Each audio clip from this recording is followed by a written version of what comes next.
Hey everybody, we're back on the YouTube feed. It's Tim Miller, your pal with Trump derangement syndrome. I've brought my two Gen Z friends to talk about the TikTok ban and what's been going on with that. And I think that there's a lot of important stuff going on both politically and culturally, and you'll learn a lot from these fellas. First, it's Kasky, my Gen Z correspondent. He founded March for Our Lives. He does a lot of other creative stuff. You might know about him. And then we have Ziad Ahmed, who started a Gen Z talent agency. Some might say that's an oxymoron. But we'll get into that in a little bit. Now he's at UTA. How you guys doing? Doing okay. How are you? I'm doing well. I've been doing better since the last 24 hours. But, you know, such is life. We're just trying to figure out whether we're living in a simulation or in the real world right now. But I appreciate you guys. I first wanted to talk about the Trump part of this and then kind of how, you know, the 20-somethings are reacting to their TikTok disappearing for 12 hours and whether anybody, like, there were enough, you know, anxiety attacks for the nation to survive. But Trump, which is good at one thing, basically, which is, you know, PR, tabloid PR.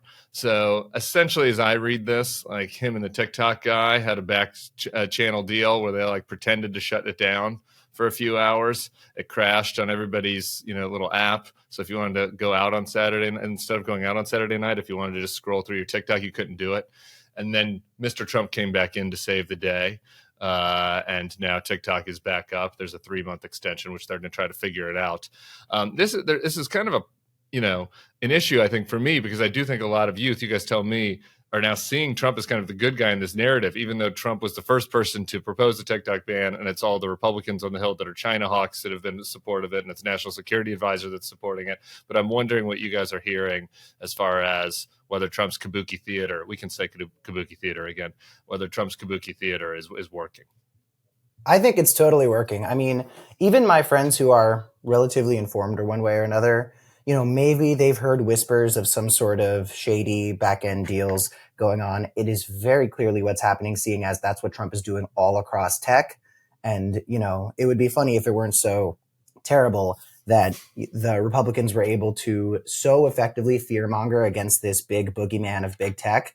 And now the Republicans have absolutely become the big tech party. You know, they were able to characterize the Democrats as the big tech party because the big tech companies were, you know, implementing DEI programs and introducing themselves with their pronouns and stuff like that. So they were able to say, hey, these liberal tech people are ruining everything. But now you see Trump's inauguration and it looks like a tech CEO billionaire party. So the idea that Trump was doing something behind the scenes to just sort of get this nasty PR win, it's something that maybe some friends of mine said, okay, this could have happened, but they don't care. And they really couldn't care less. They care about getting TikTok. One of the things this made me think about was how if you went to liberal people who support gay marriage in, let's say, 2008 and said, okay, we're going to give you gay marriage, but you have to trade TV. Would you do it? I feel like a lot of gay people who wanted to get married would say, no, I'd rather have TV. So the fact that the Democrats that's a crazy thing to say, Cameron. Debate me. I'm sorry. I had to think about it for a second, and I'm in a gay marriage. I was like, ooh, I don't know. I mean, if I had to give up my gay adoption, I think I would give up TV for that. But I could survive without the marriage part of it, I think, in exchange for TV. I don't know. It is a tougher call than you think when you put it that way. So I have a lot of takes on this question. Ziad, what do you think? Gay marriage, TV, or TikTok? I'm not going to comment on that specifically, but what I'll comment on is that I think one of my takeaways, right, as somebody who, right, the agency I started, what we do is we're a Gen Z marketing agency, more than Southern talent, but we work with a lot of talent, right? We help clients reach diverse audiences. And so I think a lot about, right, like, what is Gen Z thinking and what is Gen Z doing? And of course, we're not a monolith, right? There are Gen Zers who, you know, feel every type of way about the TikTok ban and every type of way about politics. That said, it's my job to try to look at patterns.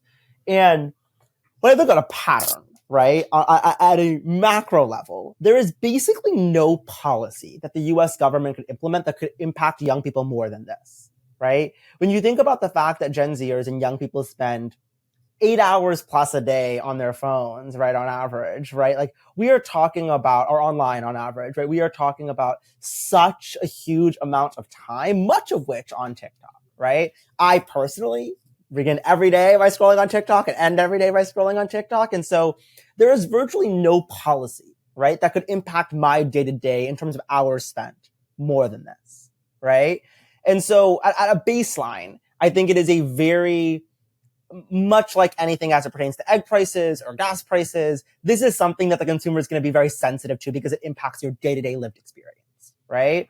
And I don't think it's particularly smart policymaking, given that, to take that away. I further am concerned about the fact that 171 million Americans received the language that was workshopped, which, to your point, really obscures who started this ban, who voted for it. It obscures a lot of the contextual reality as to the tech infrastructure, right, and the political realities that we're grappling with.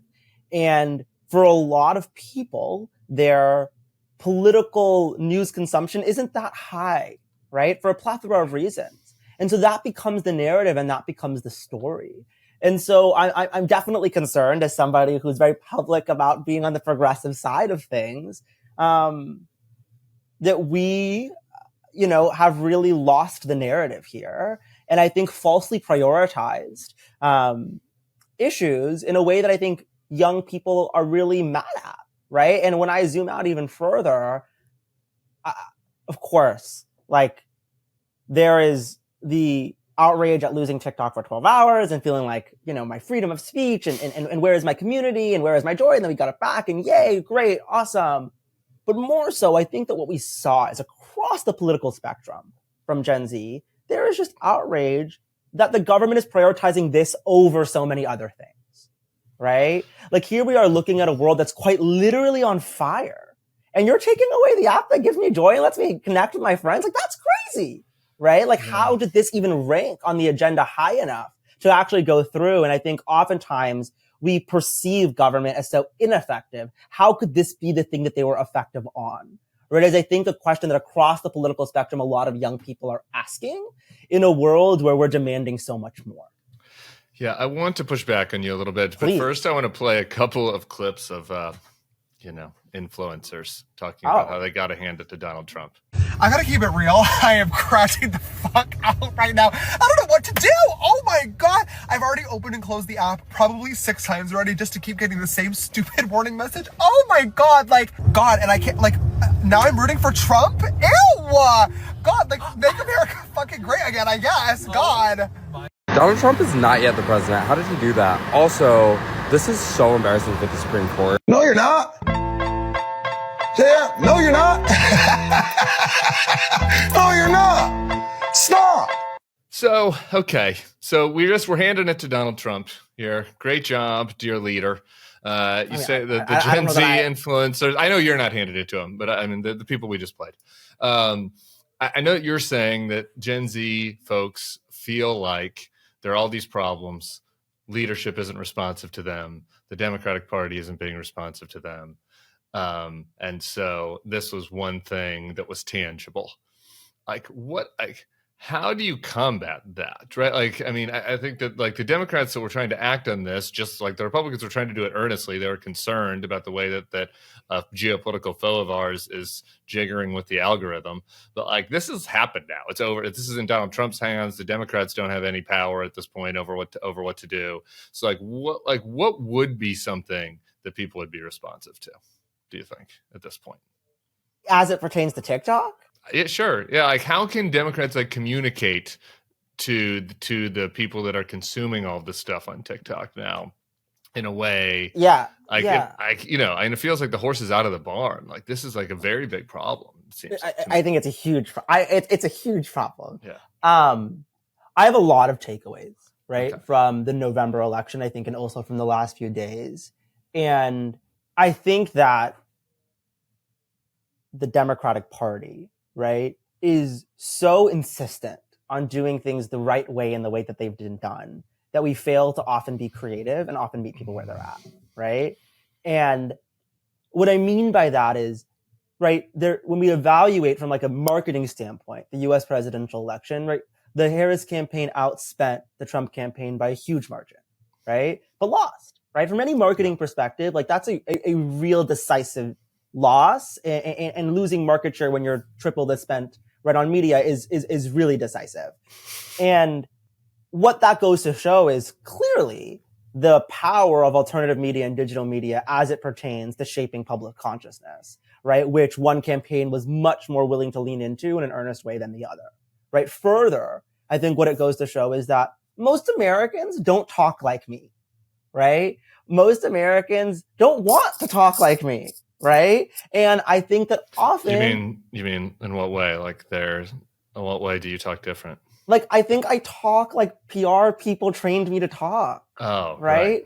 And I think that's often how, and talent agencies speak. We're trying to stay away from talent. No, agencies I don't know about that. I would not talk like an MMA guy. No, more grunting. I don't know about all that. But Ziad, everything Ziad says is filtered through the perspective of, is this something that is going to be positive? And is this something that is in one way or another going to support the equitable world that I want to foster?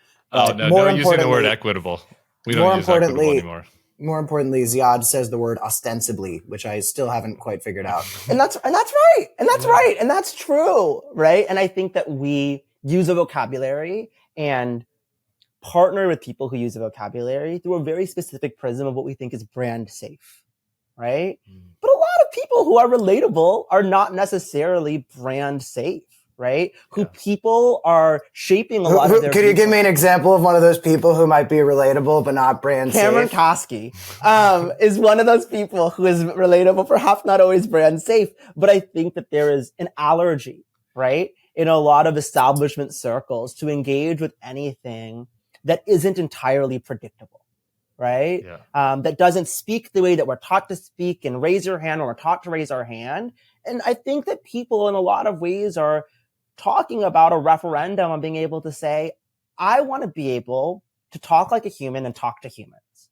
And so then we have to then respond in kind and talk like humans, right? And I think that we as marketers need to figure out, okay, then what does that mean? How do we use these platforms like humans? How do we partner with humans who talk like humans, right? And how do we inject more humanity into the work that we are creating and into the marketing that we are creating? And I think all too often that isn't happening.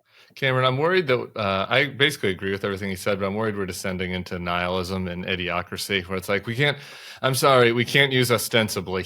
That's 4 syllables. I think I didn't really count. We can't talk about equity. We can't care about the fact that the Chinese are spying on us and might possibly have been putting their thumb on the scale for what's just showing up in impressionable youth's feeds when it comes to news and information. The Chinese might be trying to turn us against each other from the inside. Okay. We can't care about that. What we got to do is just talk, is just kind of slay with people. Okay. Slay. And as long as we're slaying, then it's going to be fine. Well, first of all, you will never catch me advocating against the action and celebration of slaying. It is something that ought to be done as much as possible. But, to what you're saying, first of all, about the China thing, it's like we live in the United States of do as we say, not as we do. Oh, they're spying on us. Oh, they're manipulating the masses using social media algorithms. Oh my God, thank God we don't live in a country where we do that all the time, even to our allies. Like, when people are talking about China spying and interfering with things, I'm like, have you ever heard of a guy named Alan Dulles? Fun fact, his brother still has an airport named after. Deep cut. I feel like the Bulwark audience might have a better idea than you. Yeah, the last time me and Cameron went together, I referenced something from 2006, and he was like, I was 3. Well, I'm not old. There's a lot to say about the Dulles brothers. 1950s. There's a lot to say about the Dulles brothers. Okay.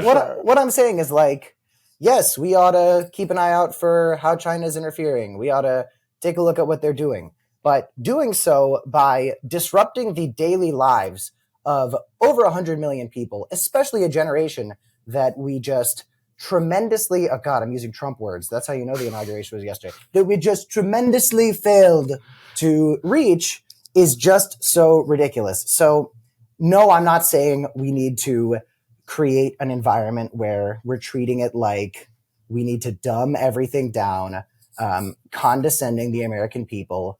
But to what Ziad's saying, like, you have to meet people where they're at. And I think that's one of the places where the campaign failed. And I'm not going to stand in front of the entire world and give my opinion on whether or not Kamala Harris should have gone on Joe Rogan, because I don't feel qualified to make that assessment. I see the positives, I see the negatives. I just don't know. It's not my call. But I do feel like one of the things I hear from a lot of people my age and a lot of people across the board is that the campaign wasn't meeting people where they're at. And like what Ziad said, the Trump campaign was going so far out of their way to do it and doing it cheaply. Like, Trump didn't have to do a huge ad spend to go on Theo Von, but everybody was talking about it. Trump was hanging out with the Paul brothers. You know, he was embracing the sides of culture that the liberal decorum that I wish everybody applied. You know, I wish every single person I met introduced themselves with their pronouns. I would love that world. But a lot of the decorum and respect that the liberal world likes to apply to certain things is not where the American people are at. And there needs to be a balance that's struck. All right, Tim, he, him here. I have one more question for Ziad on this. So, like, as I sort of said, I mean, I could argue with you guys about the Chinese, but I'm not really getting anywhere with it. And I don't think that we can really solve this problem here. But I think one thing that you could be helpful with the Democrats I would like to clarify. I think you mean the Chinese government as opposed to the Chinese people. Oh, are you accusing me of xenophobia? I think language is important. I think language is important. My issues are with the Chinese Communist Party. Yeah. Thank you for making sure I clarified that in front of our audience. I would never want anybody to accuse me of xenophobia. I think that where you guys could actually offer some guidance here is the cringe factor. Because like this whole little PR stunt's over, right? Like, Trump is going to get what he got about it. There's not going to be another election for a couple of years. Like, my main concern with the Dems, or with anybody really from the progressive side, whatever you want to call the broad coalition, is that there aren't a lot of people that can communicate with those groups without coming off as cringe. And since Ziad, since you have clients, I assume that like this is something that you think about, right? And so I'm wondering what kind of advice you'd have. Look, again, like there's always a difference in everything that I say and what I want to be true and what is true. Sure. Right. But I think what is in taking a value judgment out of it, like not making a value judgment on who should have gone on what show and who's making the right decision, but instead just looking empirically at what's working. Right. We will have, in the first time in U.S. history, we do today, have a Gen Z press secretary, right? That is unprecedented, right? To have a press secretary that is a Gen Zer, that is my age. I'm still processing all this, Ziad. I don't be dropping, you're triggering me. No, but when we think about, right, how has this party, right, been so effective at communicating to this audience? Maybe they're listening to that audience and putting them in positions of power, right? Can I say that my party's doing the same, right? When I look at leadership, when I look at who's calling the shots as it pertains to the stories that we're telling, I don't see a lot of diverse young people in those rooms. When I look at the DNC leadership contest that's currently happening, I don't see a lot of people who look like me and sound like me in those rooms. What about the vice chairs, right? The vice, okay, I don't want to get into that right now. Keep going. No, I can't get into that right now. But point is, I think that we have to take a deep, hard look at ourselves as people, as brands, as entities, and say, like, are we being honest, right? And I think that we say a lot of things that we want to be true that are not true, right? We talk a lot of talk about wanting to empower young people. How often do we talk a lot of talk about the power of young people? How often do we actually empower young people, right? How often do we actually put people in positions where they can do unorthodox things that ultimately make things better, right? And that open the aperture of who feels included. Right? And that makes a bigger tent. I want Cameron's take on cringe, but I'm with you on this. I just want to follow up. Sure, the Democrats should put more Gen Z people up front. I'm with you on that. And I think that makes things less cringe. Though there's some Gen Z people that kind of talk kind of cringe. There's some Gen Z and I might be so one you of have to be a little sometimes. picky. Yeah, but what about like the olds exist? They're there. They're going to be there. Like what? I mean, Donald Trump is 100, right? And he cracked this nut. So like, what can they do? What would you recommend if you got a call from, I don't know, Chris Murphy, who's been doing the rounds on MSNBC? The rest of I've seen him a few times recently. Like if he wants to talk to people that aren't watching Lawrence O'Donnell, what would you tell him? I think that it is cringe. It is most cringe when it is most dishonest, right? Like, I think that, like, when things are super, like, people are talking in marketing a lot about the word authenticity. Like, it's so hard to be authentic. Like, is it? Like, or is it, like, really hard for you not to lie? Right? Like, I think that, like, things feel honest and feel authentic when they are authentic. When you have a room full of people making a decision about a community which none of them represent, it's going to feel forced because it is forced. Right? And so I think that so many things feel cringe because they are cringe, because they have been forced, because they are inauthentic inherently. And so, like, that's what I was getting at earlier, in the sense that, like, are we, like, I talk about this in the brand world a lot. Like, is a brand interested in seeming inclusive or being inclusive? Because the two are not synonymous. If you're only interested in the latter, it's usually going to come across as inauthentic and cringe because you're not actually the thing that you're marketing. And the same is true about our political parties and the reality that we're living in. And so when we talk about, like, oh, like, we care about, like, young people's freedom of expression, and we care about their young voices, and here we have a choir of Gen Zers and creators being like, this is our joy, this is our community, this is the last thing that I want you to take away from me, and here's 100 issues that are more important than this. And you prioritize that, everything you do after that is going to feel cringe and unauthentic because you didn't listen to the community that you claim to take inspiration from, right? And so I think that, like, of course, it's, like, hard not to be cringe in a world where, like, the internet culture is constantly changing and we're so quick to, like, look at each other and be like, that's weird and that's forced. But it's a lot easier when you're being honest and telling the truth. Cameron? To the cringe thing, first of all, I think it's worth noting that around the most popular the Democratic ticket this year was. This is something Ziad pointed out to me. Cameron. In the immediate post-election, was when Tim Walz was calling Republicans weird. When Tim Walz was talking about all the weird stuff that these people are doing, and when he was saying it's just weird, do I think they kind of drove that one into the ground and overdid it? Sure. But, the Harris campaign was at its peak popularity around when, let's say the week after, Walz got picked as VP. And there was something about him calling these people weird that I think was really effective, because it's weird. And that's one of those places where you get the authenticity Ziad's talking about, and you get the meeting people where they're at. Because the truth is, I'm a nerd. Like, I'm not as big a nerd as either of you guys, but I am. Okay, to the contrary. I am a nerd. Well, whatever. We'll get into that.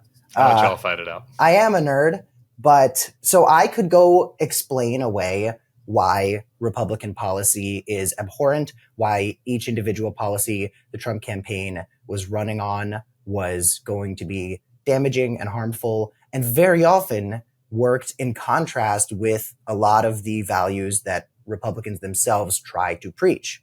I can talk about that, but some people just need to hear, this is weird. And that makes sense, and they get it. So in terms of the cringe factor of it all, I know that people think that Tim Walz was some bad pick for VP because he doesn't debate like a trained debate lord, and because it didn't end up working out, whatever. I think that one of the great things. I mean, I just kind of wanted him to think JD Vance was bad.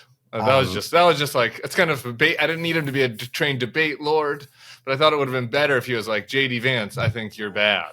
Well, that speaks JD to Vance, like, I think you're a good person. That speaks to a problem. That speaks to a problem across the Democratic Party. Like, Republicans will happily come out and say these baby killers are trying to put Satan in your cereal, and the Republicans are like, oh my, and the Democrats will approach Republicans and be like, hey, how you doing? I'm Joe Biden. I'm gonna have Trump show up to the White House and we're gonna, give each other a little hug. And listen, Obama and Trump having their buddy moment where Obama was laughing on video, I don't blame him for that, because I truly do feel like it's because Trump said something actually really funny. I don't think Obama would have faked a laugh in front of the United States to Donald Trump. It must have been something Trump said that he really had no choice but to laugh. We can debate that all day. Do you have any theories on what the joke was?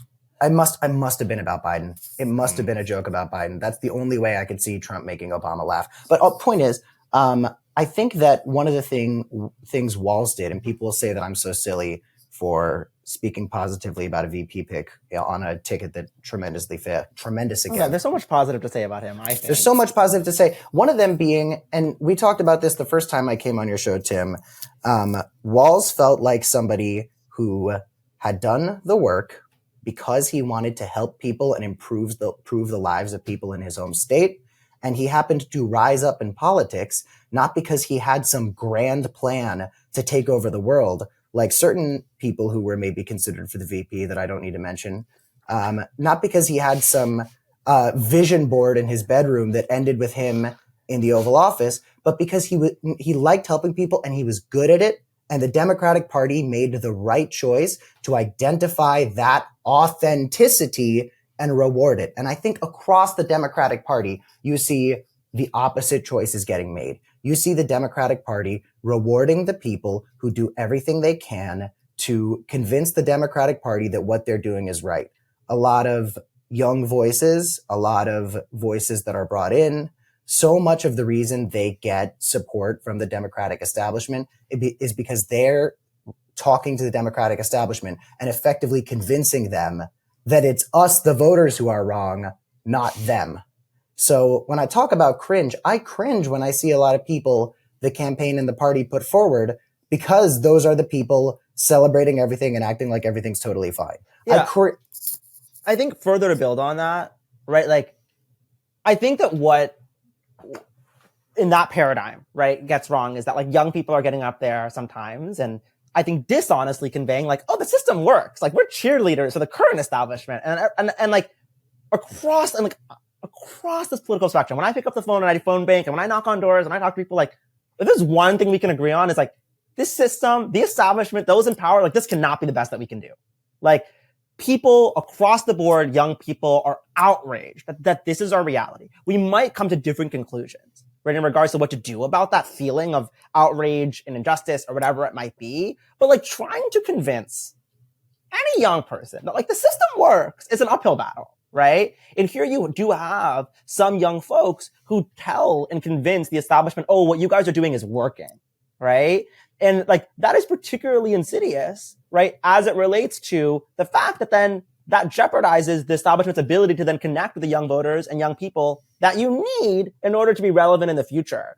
And I think that we may, right, continue to find ourselves in moments of incredible friction if we do not find a way to be honest about where we are, right? And I think that what some political leaders, whom I might really disagree with personally in a lot of things, have done a lot better job at is being honest about the fact that we're hearing this outrage, it's real, it's genuine, things are bad, and at least falsely marketing that we're going to make them better, as opposed to parroting like these like falsities that like, actually, things are great. Like, you're wrong. Things are actually okay. And you're wrong. TikTok's actually not good. Like, that is so divorced from what we are hearing as young people amongst our friends.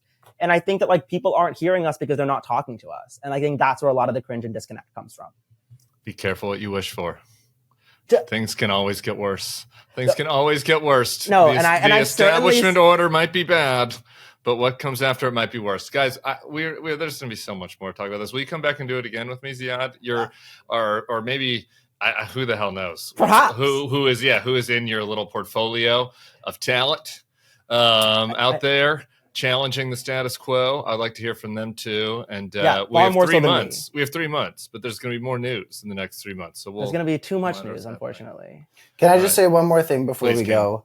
As an out and proud and positive and uplifting member of the LGBTQIA plus community myself, I would is the key. Plus was the key. I would take a sledgehammer to my TV if it meant gay marriage. I would throw it in the trash.